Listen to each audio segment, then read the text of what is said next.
నమస్కారం అండి. నేను మీ డాక్టర్ రమ అఖిలేష్ పీడియాట్రిషియన్. ఈరోజు తల్లిదండ్రులు ఈ వ్యాక్సిన్ వేయించిన కొన్ని వారాల తర్వాత ఏదో అయిపోయిందని భయపడే ఒక వ్యాక్సిన్ గురించి నేను మీతో డిస్కస్ చేయాలనుకుంటున్నాను. దాన్ని బీసీజీ వ్యాక్సిన్ అంటారండి. పిల్లలు బరువు కరెక్ట్గా పుట్టిన తర్వాత అంటే 2.5 కిలో కంటే ఎక్కువ ఉన్నప్పుడు పుట్టిన మొదటి రోజు వేసే vaccine BCG, hepatitis B and OPV అనమాట.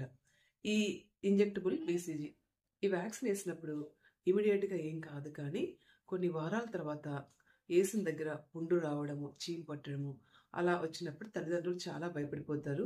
ఇదేంటి ఇలా అయింది, సరిగా వేయలేదేమో అని భయపడి పరిగెత్తుకుంటూ మా దగ్గరికి వస్తారనమాట.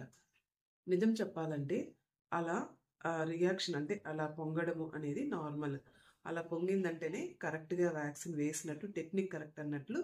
అలాగే బేబీకి ఇమ్యూనిటీ కూడా బాగున్నట్లు. అలా కాకుండా ఎక్కువ పుండులాగా అయిపోవడము, చంకల్లో గడ్డగానే ఉండడము, ఎక్స్టెన్సివ్గా ఉంటే మాత్రం ఇమీడియట్గా మీ పీడియాట్రిషియన్ కలవండి. అలాగే అస్సలు కొంచెం కూడా పొంగలేదంటే మాత్రం అది ఏంటి అంటే టెక్నిక్ సరిగా వేయనట్టు అనమాట. అది మా పాప పొంగలేదు, అక్కడ స్కార్ ఫామ్ అవ్వలేదు అంటే మాత్రం అది టెక్నిక్ సరిగా వేయనట్టు. మీ పీడియాట్రిషియన్ వెళ్ళి కలవండి. Thank you.